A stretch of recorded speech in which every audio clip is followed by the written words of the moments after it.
Este es un sábado muy alegre, pues estamos muy contentos de recibirte una vez más en este programa Identidad. Damos inicio a continuación.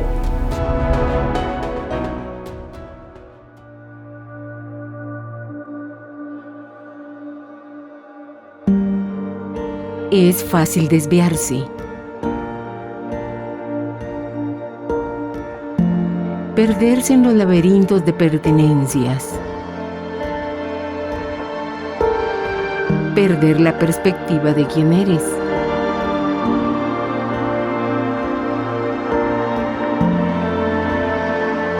¿Cómo encontrar el camino correcto a seguir?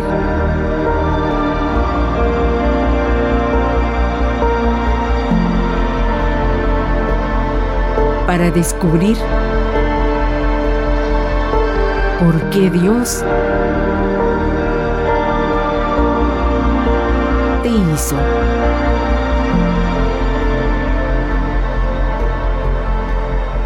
Identidad, descubriendo quién y por qué eres.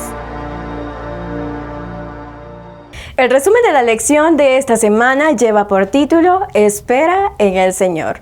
¿Tú esperas en Él? Veamos qué tienen los pastores a continuación acerca de este tema.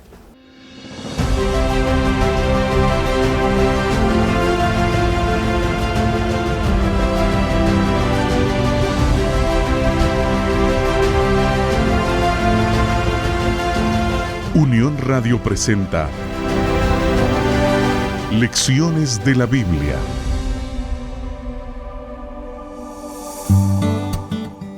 Es un gusto volverlos a saludar en Lecciones de la Biblia.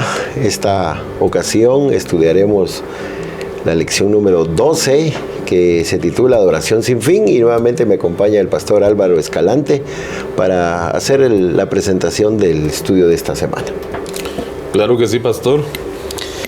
El Salmo 104 presenta estas primeras palabras: adoración sin fin. Al Señor cantaré toda mi vida, a mi Dios salmearé mientras viva. Interesante que la adoración es un tema central en el Antiguo Testamento. Algunos teólogos se preguntan cuál es el tema central del Antiguo Testamento, y algunos dicen que es la adoración. Hay diferentes temas en el Antiguo Testamento, pero curiosamente los salmos hacen mucho énfasis en la adoración, pastor.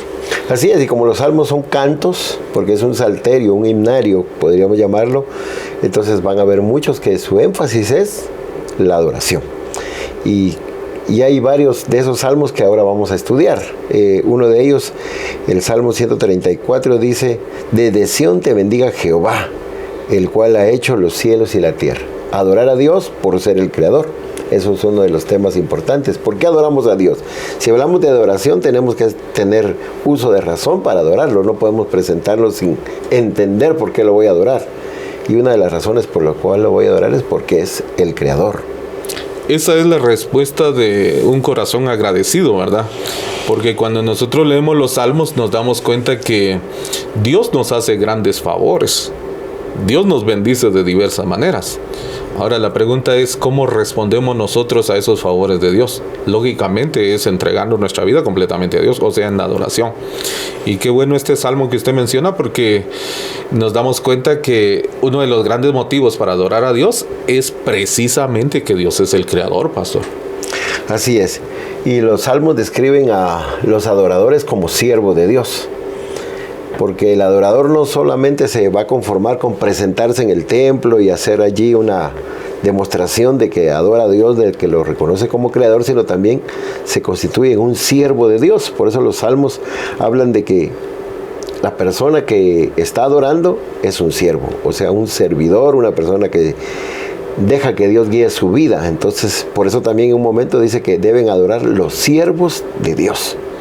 Y los siervos de Dios son personas fieles, son personas que constantemente están buscando a Dios, son personas que reconocen tanto el pasado como el presente y tienen también la esperanza del futuro en ese Dios. Por lo tanto, su respuesta es una adoración genuina, completa, y gracias a Dios por esa por esa respuesta del siervo de Dios, del adorador verdadero. Sí, el adorador también entiende que otra razón por la cual debe adorar a Dios es porque es su redentor. Porque Jesús murió en la cruz del Calvario. Así como es el creador, es su redentor. Dios mismo, el que merece toda la adoración, ahora es el redentor. Entonces una adoración va a ser porque es el redentor, y también como siervo está dispuesto a compartir el evangelio. Y ahora espera también el futuro, porque digamos que cuando hablamos de creación estamos hablando del pasado, ¿verdad? Así de es. un hecho histórico, pero que es real. Cuando hablamos de la redención estamos hablando de algo presente, porque Así la es, redención es ahora, ¿no? Pero cuando hablamos de los juicios de Dios y de lo que viene en el futuro, precisamente estamos hablando de algo que se espera, y gracias a Dios porque el adorador tiene presente esas cosas, ¿verdad? No ignora ni el pasado, ni el presente, ni el futuro. Y es así como entonces se puede presentar como un adorador agradecido, porque sabe qué le espera, qué viene, confía en su Señor. Y con eso pasamos a la siguiente parte del estudio. Canta al Señor un cántico nuevo. Creo que muchos de nosotros hemos cantado himnos tradicionales, hemos cantado himnos que nos llegan de diversas maneras, pero siempre aparecen nuevos cantos. Y esta parte del estudio nos hablaba de cantar un cántico nuevo. Algunos que surgen en los últimos años y que a nosotros se nos hacen como los que más nos gustan porque describen algo en nuestra vida, pero también dice porque debemos renovar. El cántico nuevo debería ser algo nuestro, donde debería ser una experiencia propia. Que un cántico nuevo lo puede decir una persona que ha vivido una experiencia y por eso lo puede cantar. Si vamos a la Biblia, le voy a poner el ejemplo cuando el pueblo de Israel cantó después de cruzar el Mar Rojo por la experiencia de haber pasado el Mar Rojo. Entonces había un canto. Y cuando uno vive una experiencia con Dios, algo que le ha sucedido, como la mano de Dios se manifestó, entonces hay un canto. Y es ahí, pastor, donde la experiencia cobra vida.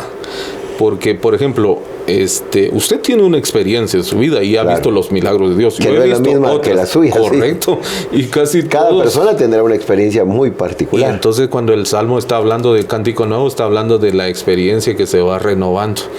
Y no podemos tener la misma experiencia diario. Eso es otra cosa que hay que tomar en cuenta. Por más que nos esforcemos, las experiencias son diferentes. Y aunque los problemas se repitan, las soluciones y la manera de encararlos siempre va a ser diferente la experiencia. Entonces es un cántico nuevo. Sí, porque alguien pudo haber vivido una experiencia de su juventud, que ahora ya cuando tiene otra etapa madura en su vida es otra experiencia. Y entonces en aquel momento pudo haber venido a su mente un canto, y ese canto era el que le daba fuerza, y en otro momento de su vida es otro canto. Yo le voy a compartir algo. Cuando yo tuve una experiencia muy particular hace casi 40 años, entonces el canto que a mí me llenaba y que me daba fuerza todos los días es: no hay problema que Dios no pueda resolver. Ese canto yo lo escuchaba en la radio, en aquel tiempo era cassette, y ese canto venía a mí: este problema lo vas a superar porque no hay problema que Dios no pueda resolver. Y cuando escucho el canto, pues me regresa al pasado. Pero ahora son otros los cantos, porque ahora estoy viviendo otra experiencia. Entonces, cada experiencia debe tener un cántico nuevo. Lo que nos está diciendo es: tú tienes que acercarte a Dios, vivir con Dios. Y de esa experiencia con Dios que se va renovando, entonces vas a tener un canto. Vas a tener palabras que te van a identificar tu relación con Dios. Y en otra parte de las Sagradas Escrituras dice: nuevas son cada mañana. Así es. Aunque sea el mismo canto, aunque sea el mismo pasaje de la Biblia que estemos leyendo, la experiencia es diferente siempre. Y qué bonito porque amanece, sale el sol y la experiencia es distinta. Sería un poco triste que se repitieran las mismas cosas, y Dios nos da esa vislumbre tan preciosa. Me gusta esa parte, y el salmista lo dice en varias partes ahí, ¿verdad? Que cantemos cántico nuevo. Así es, y lo dice al pueblo y lo dice también individual, porque la experiencia es del pueblo, era una, y ellos tenían un canto. Entonces tal vez como en algún momento como comunidad religiosa, como iglesia, habrá un canto, pero también el que es individual. Y también eso que usted dijo de que Dios nos da la oportunidad de vivir experiencias distintas cada día. Entonces tiene que haber cantos que tal vez en la noche resumimos y decimos: hoy fue como este canto que estoy escuchando. Y ese canto se va haciendo nuestra motivación de cada día. Y lo repetimos y lo traemos a la mente y así seguimos adelante en esa diversidad de experiencias que vivimos en nuestra vida cristiana. Y sabe otra cosa que me llama la atención en el Cántico Nuevo, que en el libro de Apocalipsis dice que los redimidos van a cantar Cántico Nuevo. Y obviamente están saliendo de la gran tribulación, están saliendo de una prueba tan complicada que por más que pongamos ejemplos en la Biblia, no va a ser exactamente igual. Entonces dice que van a cantar Cántico Nuevo, esa muchedumbre. Y debe ser precioso. Y que no lo va a saber nadie. Nadie. Es que no lo podrán cantar otros ni contar porque no lo vivieron. Entonces el canto tiene que ser del que lo ha vivido y la experiencia que ha pasado. Entonces por eso la gran multitud cantará el cántico de Moisés y del Cordero, un canto que solo ellos conocen. Solamente ellos saben. Así es. Muy bien, entonces ahora el estudio nos va llevando a un tema muy interesante. Estamos hablando de eso, lo enlazamos con ese cántico que va a haber en el cielo. Y entonces ahora la pregunta, ¿quién habitará en tu santuario? ¿Quién estará en tu santo monte? ¿Quién estará en el cielo? Y los salmos nos hacen ver eso, que nosotros tenemos que revisar nuestra vida, porque es emocionante saber que vamos a estar en el cielo, y muchos de los que asistimos a la iglesia estamos pensando que sí, vamos para el cielo, que falta poco para llegar, que Cristo pronto viene, pero a veces no revisamos nuestra vida. Y los salmos, tanto el Salmo 15 como el Salmo 24, nos van a decir características, cualidades, estilo de vida que debe tener la persona que desea llegar al reino de los cielos. Casi todos queremos cantar el Cántico Nuevo. Queremos estar entre los redimidos, entre los verdaderos adoradores. Pero a la luz del Salmo 15 y el Salmo 24, no son todos los que van a estar pasando esa experiencia del Cántico Nuevo. No son todos los que van a adorar eternamente, porque se titula Adoración sin fin, ¿no es cierto? Así es. Ahora, ¿quiénes son ellos? El Salmo 15 habla de el limpio de manos, el puro de corazón. Y hay características ahí donde, si es un filtro el Salmo 15, descalifica a muchas personas. Sí. El que anda en integridad. Porque la apariencia es una cosa, pero la realidad es otra. Entonces, Dios, que sabe cuál es realmente la vida de una persona, ese filtro, que en la Biblia le llama zarandeo, porque no es un filtro de los que nosotros conocemos, sino que es el mismo propósito. Solo va a quedar lo que realmente tiene consistencia. Y el Salmo 24 dice, ¿quién subirá al monte de Jehová? ¿Quién estará en su santo monte? El limpio de manos y puro corazón, el que no ha elevado su alma a cosas vanas, ni jurado con engaño. Tiene una vida correcta, sus pensamientos en las cosas correctas, no participa de cosas malas y descarta a esas personas que le pueden hacer una propuesta incorrecta. Entonces se aparta de las cosas malas para caminar conforme a los planes de Dios. Y es interesante también que tanto el Salmo 15 como el Salmo 24 prácticamente está repitiendo lo que dicen los mandamientos y dice la ley y lo que decían los profetas, por supuesto. Porque este es un marco que nosotros tenemos que tomar en cuenta. El que viola los mandamientos de Dios no entrará. No entrará. Algún día va a estar haciendo una mentira, va a estar haciendo un chisme, va a caer en adulterio, va a robar. Cualquiera de esas cosas. Se va a ensuciar las manos, porque eso se va a ensuciar las manos. Y eso es falta de integridad. Entonces, los mandamientos, tenía razón el apóstol Pablo cuando dice, el mandamiento es santo, justo y bueno. Correcto. Y los israelitas tenían que vivir en santidad. Ese era el llamado a ellos. Sí, y también sus palabras son para hablar la verdad. No hay engaño, no tiene la intención de hacerle daño al prójimo, no presta su dinero para lucrar, para enriquecerse, sino que si lo haces para ayudar a alguna persona. Entonces todo ese estilo de vida que el pueblo de Israel lo conocía por los mandatos y que después los salmistas lo repiten, se aplica también a nosotros. Y vuelvo a decir, no nos conformemos a veces con decir yo soy un adorador porque voy el sábado a la iglesia. Pero ¿cómo vivo? ¿Cuáles son tus prácticas diarias? Cuando estás en tu trabajo, en tu negocio, en tus actividades, ¿vives como una persona que anhela llegar al cielo? Tenemos que revisar nuestra vida. Es ahí donde tenemos que tomar decisiones conscientes, ¿verdad, pastor? Así es. Porque uno como adorador toma la decisión de hacer las cosas correctas y si está viviendo cerca de Dios también.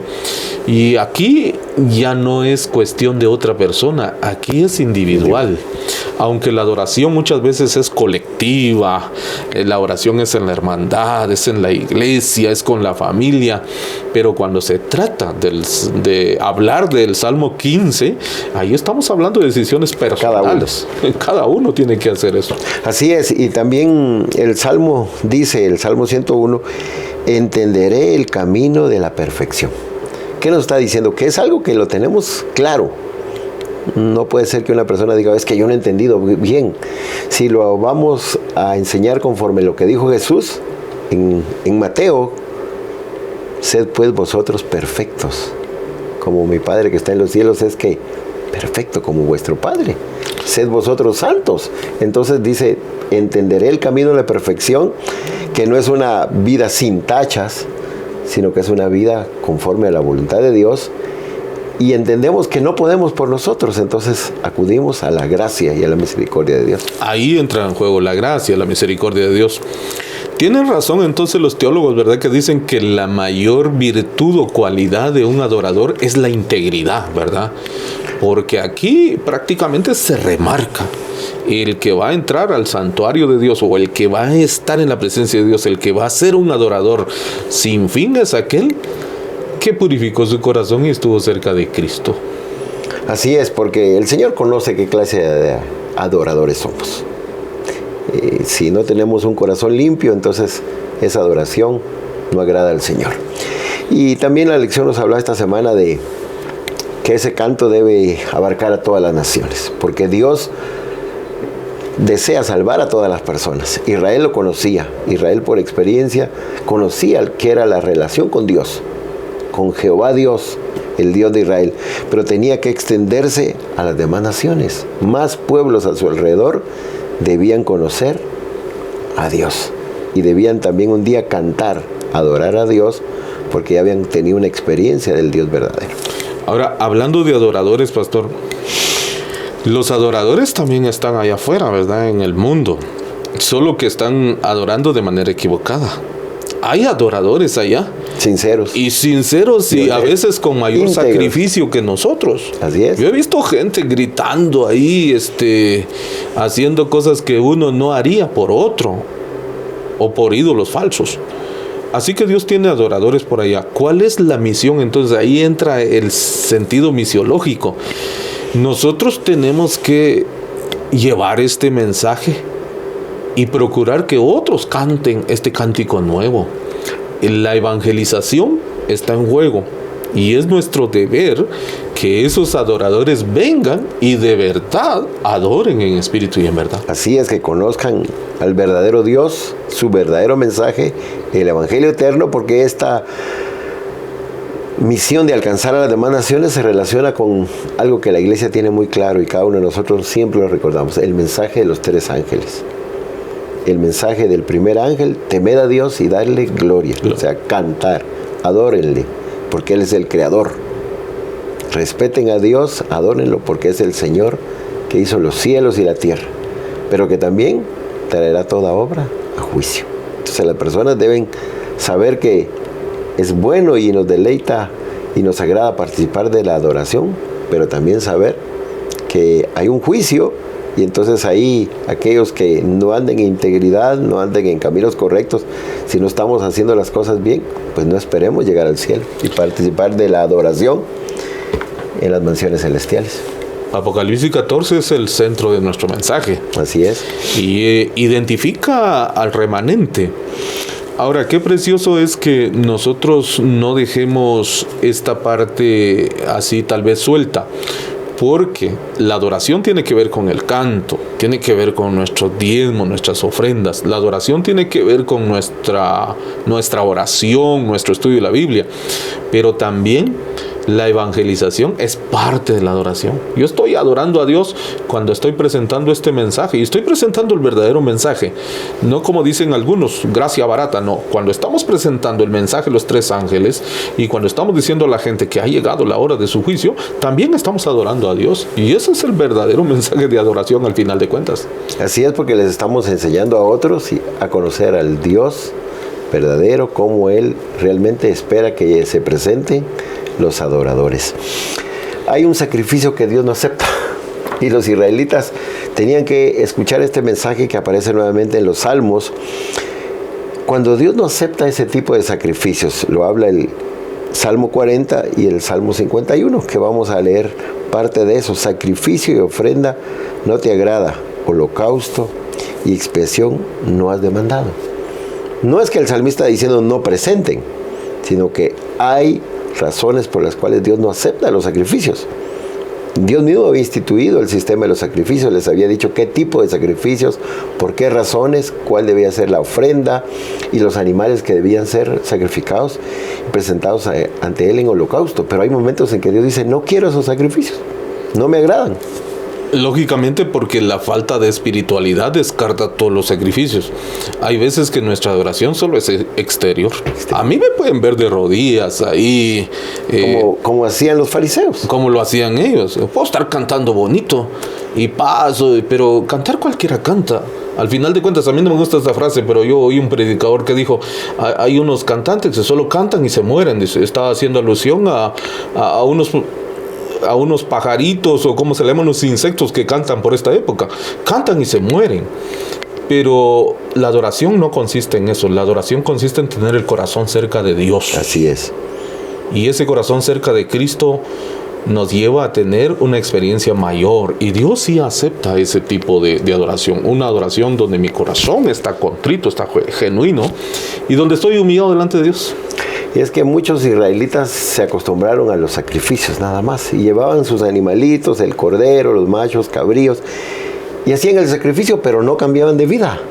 Seguían con el mismo estilo de vida, seguían en las prácticas incorrectas, abusando del pobre, derramando sangre, abusando del poder que tenían otros. Entonces Dios dice, ¿para qué me traen esos sacrificios? Cambien de vida, vivan diferente, entonces yo voy a aceptar los sacrificios, porque ese es el verdadero sacrificio. Y cuando Jesús estuvo en esta tierra, Jesús lo dijo de esta manera: estas personas solo de labio me honran, solo cantan de labio, solo allí afuerita es que tienen, como bien dijo usted, algo superficial por encima, pero su corazón, ¿dónde está? Lejos de mí. Entonces, si vamos a presentarnos como adoradores en la casa de Dios, ahí tiene que estar también nuestro corazón. Eso es lo que Jesús estaba diciendo. No te presentes solo como un adorador y de labios. Pero ¿dónde está tu corazón? Tu corazón está en un negocio que no lograste, tu corazón está en un problema en una casa, tu corazón está en un negocio que todavía vas a ir corriendo a hacerlo al final del sábado. ¿Dónde está tu corazón? Jesús quiere adoradores, que esté presente su corazón y que su espiritualidad, su vida, realmente muestre que son hijos de Dios. Entonces, nuestra participación, nuestro sacrificio, una ofrenda, una donación, entonces también va a agradar a Dios. Por eso dijo Jesucristo, ¿verdad? Que los adoradores son los que adoran en espíritu y en verdad. Y yo quisiera referirme un poquito a la experiencia del adorador que solo adora exteriormente. Mire, qué triste es una vida donde la gente solo vive de apariencias. Es triste, al final de cuentas uno termina vacío. Así es. Uno termina llorando solo. Uno termina desesperado porque alguien dijo que hay dos a quienes no podemos engañar, y es a mí mismo. No me puedo engañar, yo sé lo que estoy haciendo, y al otro que no puedo engañar es a Dios. ¿Cómo voy a engañar a Dios? Puedo estar haciendo las cosas aparentemente bien, pero Dios sabe dónde está mi corazón, Dios sabe dónde andan mis pensamientos, y Dios sabe qué tan limpias están mis manos. Triste. Ahora, la adoración en el cielo es algo extraordinario. Los ángeles están adorando permanentemente, pero lógicamente su corazón está cerca de Dios. Y Dios quiera que nosotros tengamos esa experiencia. No estamos descartando los sacrificios, no estamos diciendo que que no no vale. lleves una ofrenda Porque o algo. el Salmo 116 dice, ¿con qué pagaré a Dios todos sus favores? Y uno lo paga ¿de qué manera? Entregando su vida completa, sus recursos, su tiempo. Pero si nosotros solamente hacemos el sacrificio y no tenemos nuestro corazón con Dios, estamos en una experiencia triste, mientras que la invitación es a que nos gocemos adorando a Dios. Y que lo hagamos completos, en espíritu y en verdad. Tengo una relación con Dios, entonces ahora lo adoro. Y no es tanto el lugar, sino que la condición de la persona. Porque Jesús le dijo a la mujer samaritana en ese pasaje que usted citó, que Dios, esos adoradores, son los que Él busca.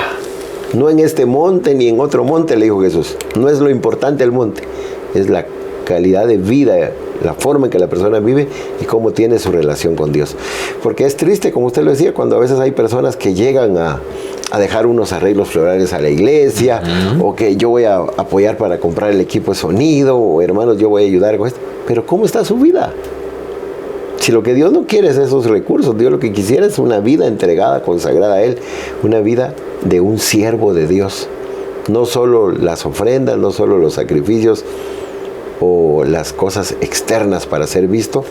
Jesús no aprobó eso y a Dios no le agrada. Él desea que nosotros un día cantemos un cántico nuevo, que renovemos nuestra experiencia con Dios, que compartamos este evangelio con otros y que seamos adoradores en espíritu y en verdad. Eso es lo que en resumen nos ha presentado la lección de esta semana. Interesante, pastor. Tenemos gran conocimiento. La Iglesia Adventista del Séptimo Día tiene un conocimiento extraordinario, tiene una luz maravillosa. Y aún así la Biblia dice que la senda de los justos es como la luz de la aurora que va en aumento. Podemos caer en el error de tener tanto conocimiento y al final nuestra piedad práctica se queda en el olvido. Pero ahora sí podemos decir, este es un llamado, esta es una invitación para que nosotros adoremos y adoremos de verdad a nuestro Dios. La adoración no está solo en el futuro, la adoración es ahora.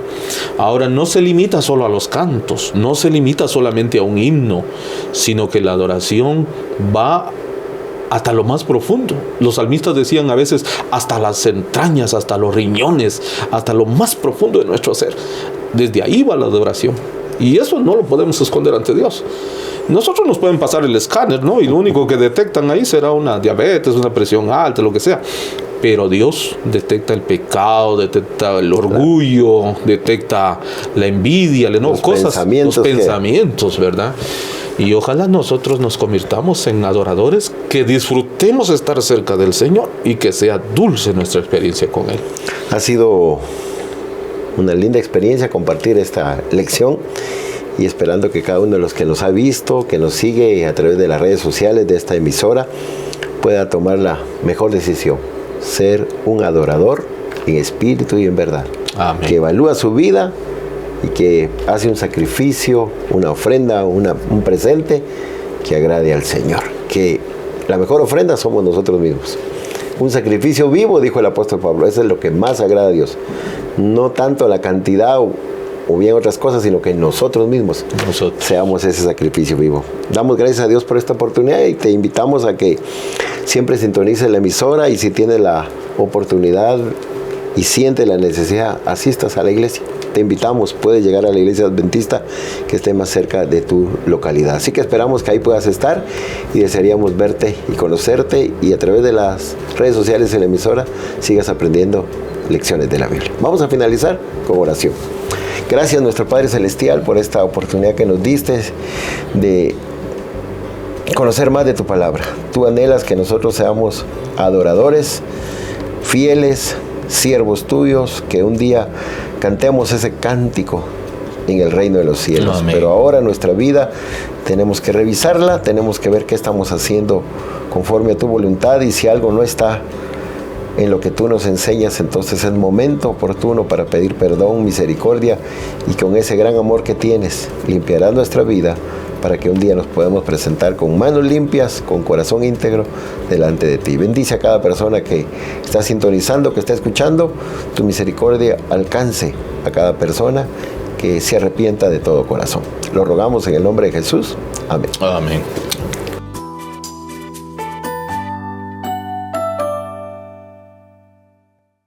Hemos llegado ahora al plato fuerte de este programa. Vamos con el pastor Eber Roblero, que ya ha preparado un tema relacionado con el Espíritu Santo para compartir con nosotros. Veamos.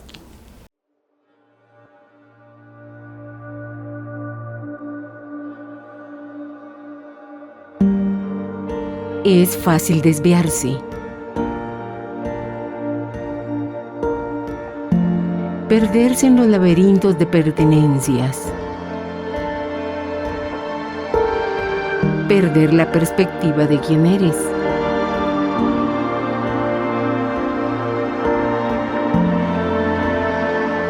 ¿Cómo encontrar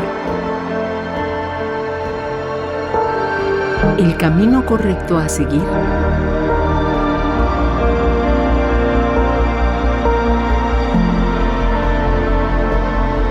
Para descubrir por qué Dios te hizo.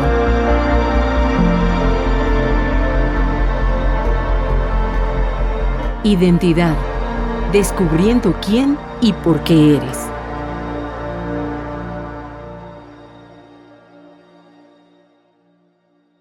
¿Qué tal, amigos y hermanos? Qué privilegio encontrarnos, saludarnos una vez más para abrir la palabra del Señor y continuar con los mensajes que Dios tiene para cada uno de nosotros. En 2 temas anteriores hemos visto el tema del Espíritu Santo. Hemos visto quién es el Espíritu Santo, es decir, la persona del Espíritu Santo. Hemos dicho también la misión del Espíritu Santo, las tareas del Espíritu Santo. Y hoy vamos a ver cómo recibir el Espíritu Santo, es decir, la recepción del Espíritu Santo en nuestra vida. ¿Cómo recibir realmente el Espíritu Santo? ¿Debemos o no tener una preparación? ¿Cómo es eso de que puede venir el Espíritu Santo sobre una persona? Bueno, la palabra del Señor nos habla de 3 elementos importantes. El primero, resulta que en la palabra del Señor hay promesas claras donde se garantiza la plenitud del Espíritu Santo para una persona, para el pueblo de Dios también. En segundo lugar, tenemos una experiencia bien detallada en el Nuevo Testamento que se llama el Pentecostés. Y el Pentecostés es la expresión de la plenitud de derramamiento del Espíritu Santo sobre los discípulos que estaban allí reunidos y la obra que ellos hicieron. Y en tercer lugar, también la palabra del Señor habla de la necesidad urgente que tenemos de recibir el Espíritu Santo, principalmente ahora, en los días del tiempo del fin. En otras palabras, hay una urgente necesidad en tu vida espiritual y en mi vida espiritual, y es la solicitud del Espíritu Santo para que pueda estar con nosotros, y como dice la Biblia, en nosotros, y provocar así, por supuesto, el impacto que necesita el Espíritu Santo hacer a través de nosotros para el cumplimiento de la misión. Así que vayamos a la primera parte de lo que tenemos que comentar el día de hoy. Veamos las promesas que hay en la Biblia para el derramamiento del Espíritu Santo. Joel, el libro profético del Antiguo Testamento, en el capítulo 2, los versículos 28 y 29, dicen estos versículos: y después de esto, derramaré mi espíritu sobre toda carne. Y profetizarán vuestros hijos y vuestras hijas. Vuestros ancianos soñarán sueños, y vuestros jóvenes verán visiones, Y también sobre los siervos y sobre las siervas derramaré mi espíritu en aquellos días. El profeta Joel está anunciando la plenitud de derramamiento del Espíritu Santo. Y aquí vale la pena destacar ciertos elementos. Por ejemplo, dice que va a ser derramado sobre vuestros hijos y vuestras hijas. Es decir, el Espíritu Santo no hace distinción entre varón, entre señorita, sino que es para ambos. Joel también dice que el Espíritu Santo iba a venir sobre jóvenes y sobre ancianos. En otras palabras, no hay distinción de edades. También dice que vendría sobre libres y sobre esclavos, es decir, no hay ninguna distinción de clase social. El Espíritu Santo está prometido para toda aquella persona que lo solicita, que le da espacio, que le da la bienvenida. Esta es la promesa. Pero leamos otra promesa, Hechos capítulo 1 y versículo 8. Pero recibiréis poder cuando haya venido sobre vosotros el Espíritu Santo, y me seréis testigos en Jerusalén, en toda Judea, en Samaria y hasta lo último de la tierra. Dice, pero recibiréis poder cuando haya venido sobre vosotros, ¿quién? El Espíritu Santo. Sí, el Espíritu Santo. Es la promesa que Jesús hizo a los discípulos y también a todos aquellos que hoy seguimos a Cristo Jesús. La promesa de recibir la plenitud del Espíritu Santo.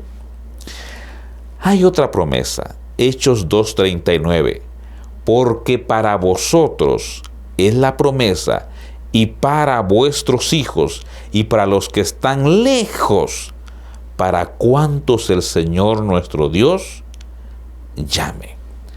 Este último versículo estaba haciendo ya la aclaración que el Espíritu Santo no solamente iba a ser para aquella ocasión del derramamiento en el Pentecostés, sino también el Espíritu Santo sería otorgado, sería derramado, sería dado a muchos que de ahí en adelante, es decir, del Pentecostés en adelante, serían llamados por el Señor.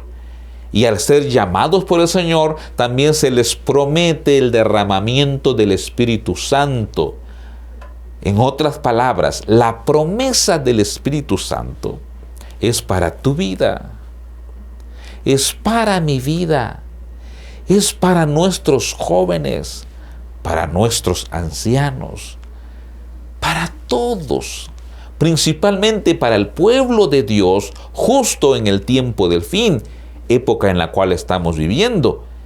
La promesa del Espíritu Santo es que puede tomarte y tomarme para que cumplamos la misión, para que se predique con poder, para que haya una transformación, para que haya un reavivamiento, para que se den los frutos del Espíritu en tu vida y en mi vida, para que haya un antes y un después en tu vida y en mi vida, para que venga la unidad en la iglesia, para que venga la transformación continua de nuestro carácter que se vaya asemejando a Cristo Jesús.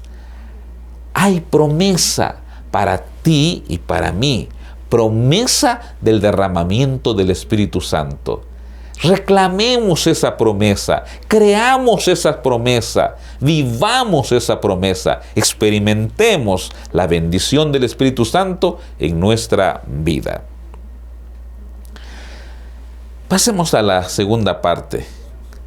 En la Biblia hay toda una descripción del día del Pentecostés.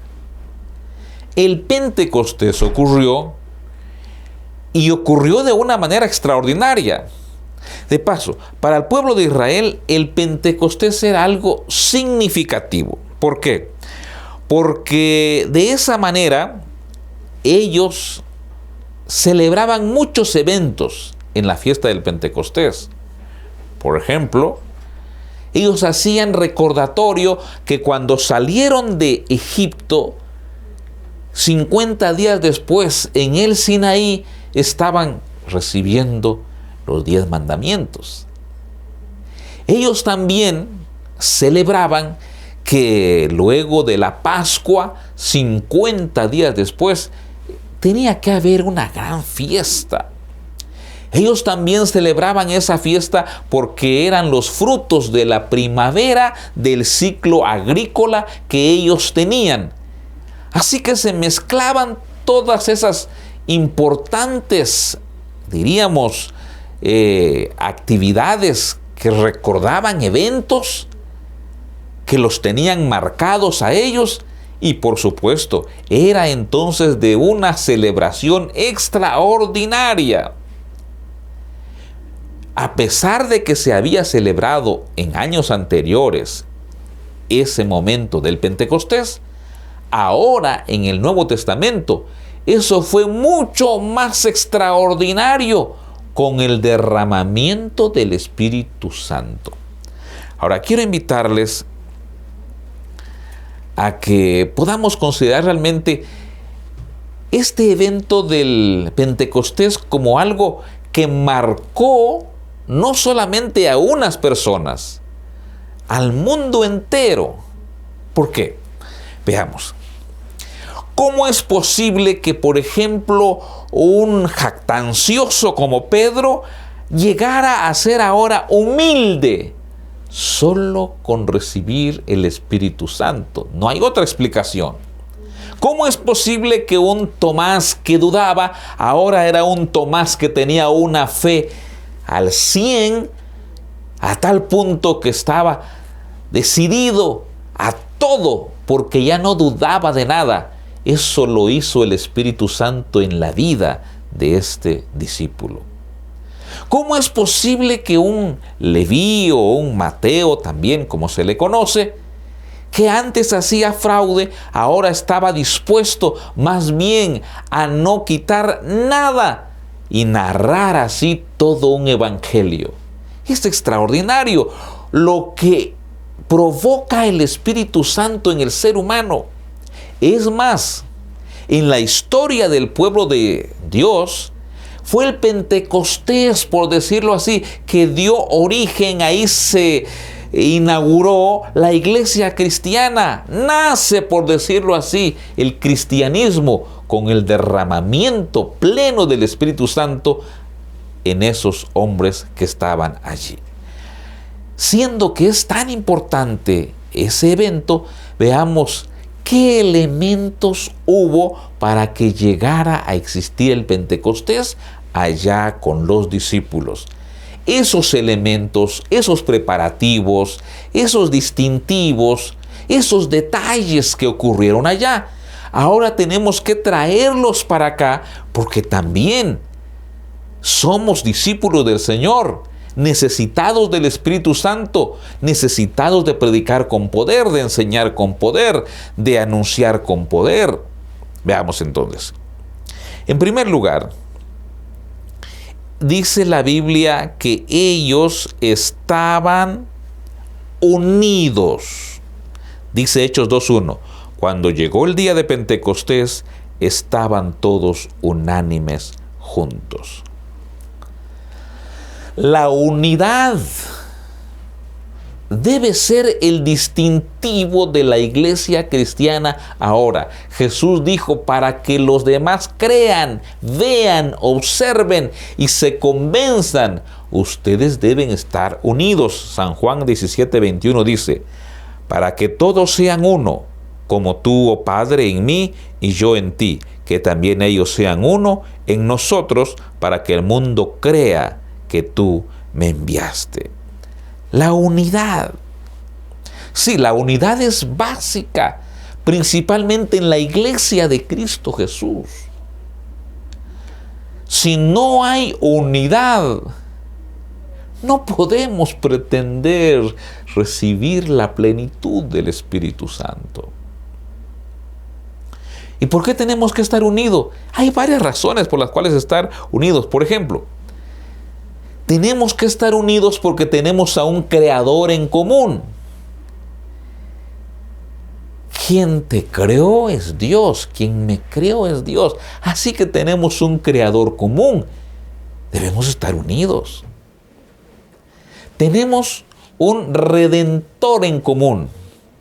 Cristo Jesús es tu redentor. Cristo Jesús es mi redentor. Entonces nos une un redentor. Además, nos une un mensaje de salvación, un mensaje de amor, un mensaje de actualidad, un mensaje de la verdad presente, un mensaje que está en Apocalipsis, el mensaje de los 3 ángeles nos une. Si nos une ese mensaje, más unidos todavía. Pero todavía más, nos une una misión: ir y hacer discípulos. La misión tuya es esa, la misión mía es esa. Entonces hay una misión que nos une. Necesitamos estar unidos. Y podemos seguir enumerando otros elementos que nos unen. Pero si nos une nuestro Creador, nuestro Redentor, nuestro mensaje en común y una misión en común y el tiempo en el cual estamos viviendo, entonces la unidad se hace necesaria en el grupo pequeño, en la familia, en la iglesia, en el pueblo del Señor. Unidos. Los discípulos estaban unidos. No solamente estaban juntos, porque podemos estar juntos allí, cada quien en otro asunto. O lo que dicen los maestros, presentes en cuerpo, pero ausentes en el punto que están tratando.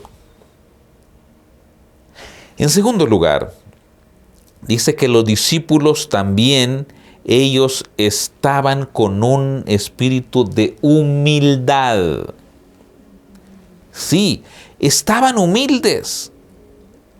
Ya no era aquello de que ahora yo soy el mayor, ahora ¿quién va a servirnos? Ahora yo tengo que estar a un lado y al otro lado del maestro. No, estaban en humildad. Dice Filipenses 2 y versículos 3 y 4. Nada hagáis por contienda o por vanagloria, antes bien, con humildad, estimando cada uno a los demás como superiores a él mismo, no mirando cada uno por lo suyo propio, sino cada cual también por los otros. Y Colosenses 3:12 agrega: vestíos pues como escogidos de Dios, santos y amados, de humildad, de mansedumbre. Qué interesante. Hoy se nos hace también a nosotros la invitación clara, directa. Sed humildes. Seamos humildes. Es que la humildad no tiene que ver con la clase social. La humildad tiene que ver con lo que hay en el corazón. Como alguien dijo la otra vez, yo he visto demasiada gente tan pobre pero orgullosa. Y he visto muchos ricos pero humildes. Es que no es la clase social la que hace que alguien sea o no humilde. Es la actitud de reconocer que hay un Dios supremo, que los demás son hechos a imagen y semejanza de Dios, que somos iguales y que yo puedo ser un siervo de otros. Santiago 4:6 dice, por Él da mayor gracia. Por eso dice, Dios resiste a los soberbios y da gracia a los humildes. ¿Qué más tenían estos discípulos allá para estar en preparados o en preparación para recibir el Espíritu Santo. Bueno, los discípulos se arrepintieron de todos sus pecados. Esto es fundamental. Arrepentimiento significa sentir dolor por lo que se ha hecho, pero apartarme de eso. Arrepentimiento significa cambio de dirección. Arrepentimiento significa darle vuelta a la página. Arrepentimiento significa sepultar lo pasado y ahora ver hacia el futuro. La palabra del Señor es bien clara. Por ejemplo, el mismo David, cuando experimentó realmente el verdadero arrepentimiento, él lo expresó así: crea en mí, oh Dios, un corazón limpio y renueva un espíritu recto dentro de mí. Aquí hay un anhelo de David diciendo: quiero ser nuevo. Crea en mí, oh Dios, un corazón nuevo. Él no está diciendo: corrige alguna parte que esté mala por allí. Haz una reparación rápida allí.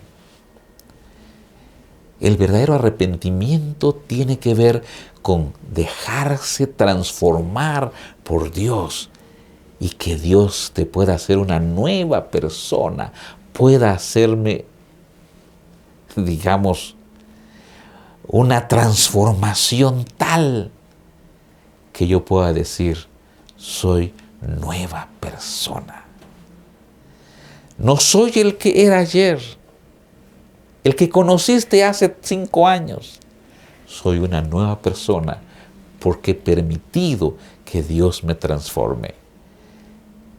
Ellos sí entraron en ese arrepentimiento y dijeron: hemos pecado, no podemos seguir así.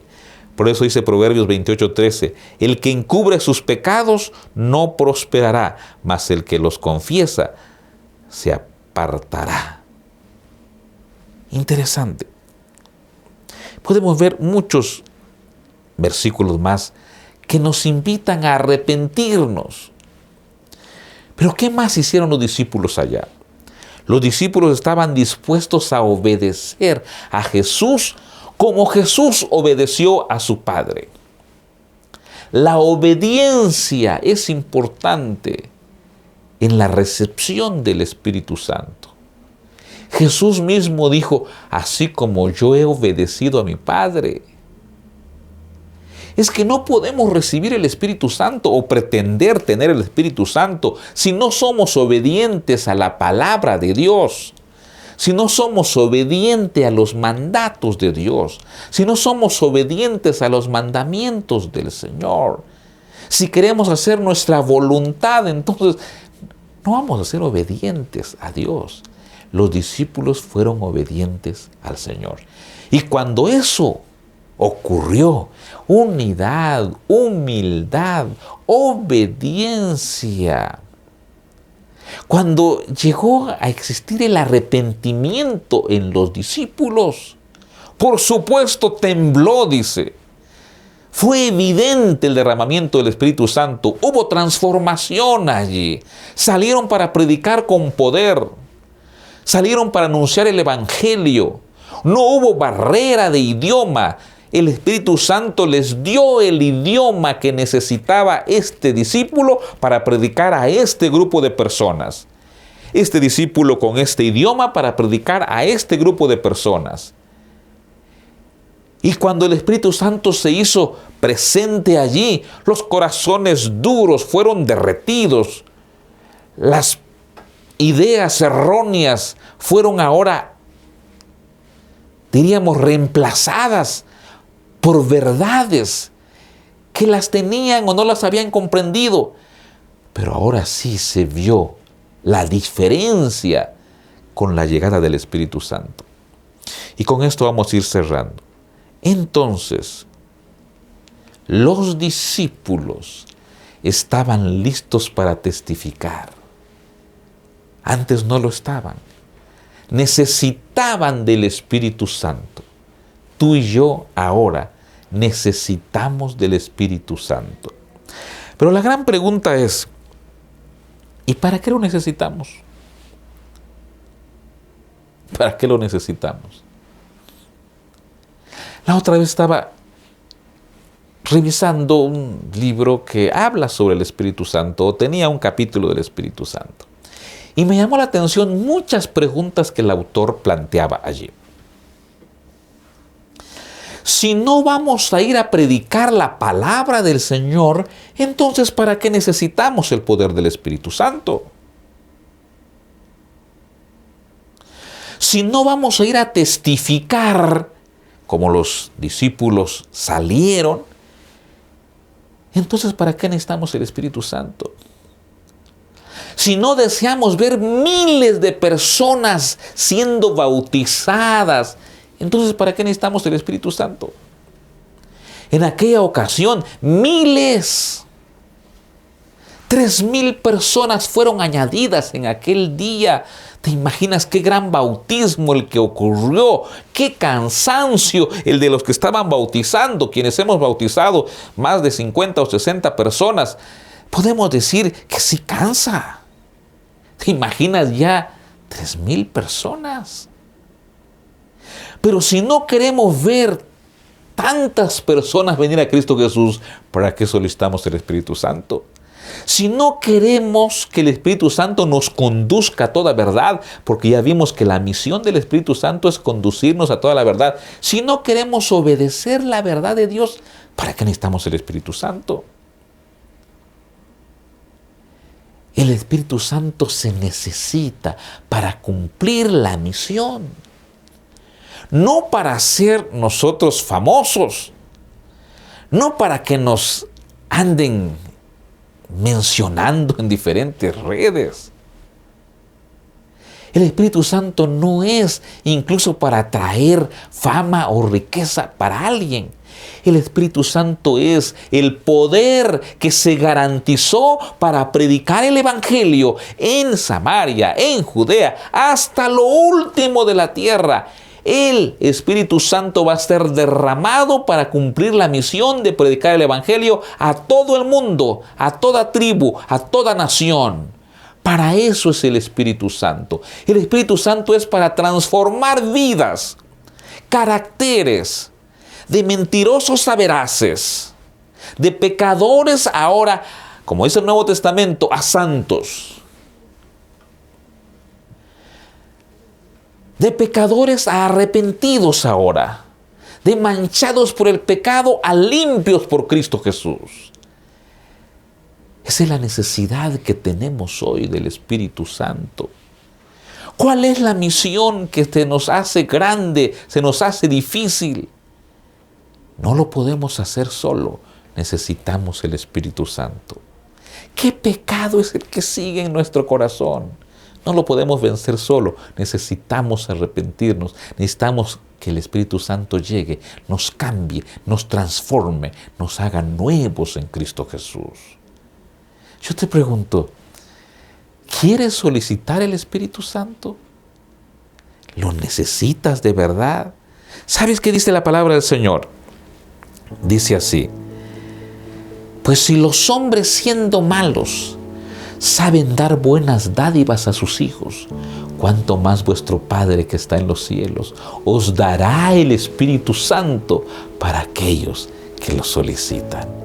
¿Qué tal si nos unimos en oración para solicitar en este momento el derramamiento pleno del Espíritu Santo en tu vida y en mi vida y en nuestra iglesia, por supuesto? Oremos.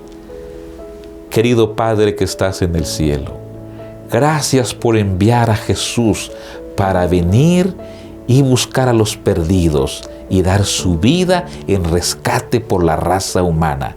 Pero no quedó allí. Gracias por el derramamiento pleno del Espíritu Santo allá en el Pentecostés.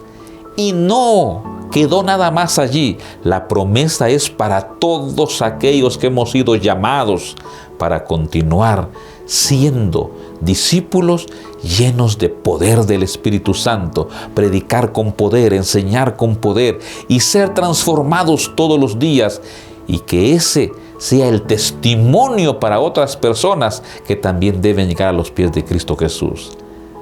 Padre, necesitamos con urgencia la plenitud del Espíritu Santo en nosotros y con nosotros.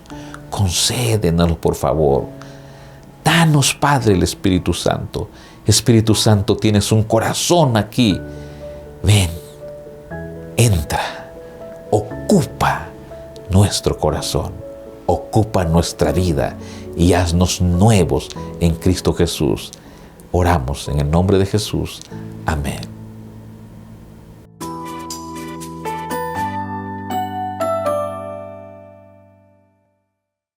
Y una vez más te agradecemos el habernos acompañado y llegar al final de este programa. Esperamos que tú nos puedas acompañar en una próxima y que sigas aprendiendo junto a nosotros acerca de este resumen de lecciones de la Biblia. Te esperamos la próxima semana.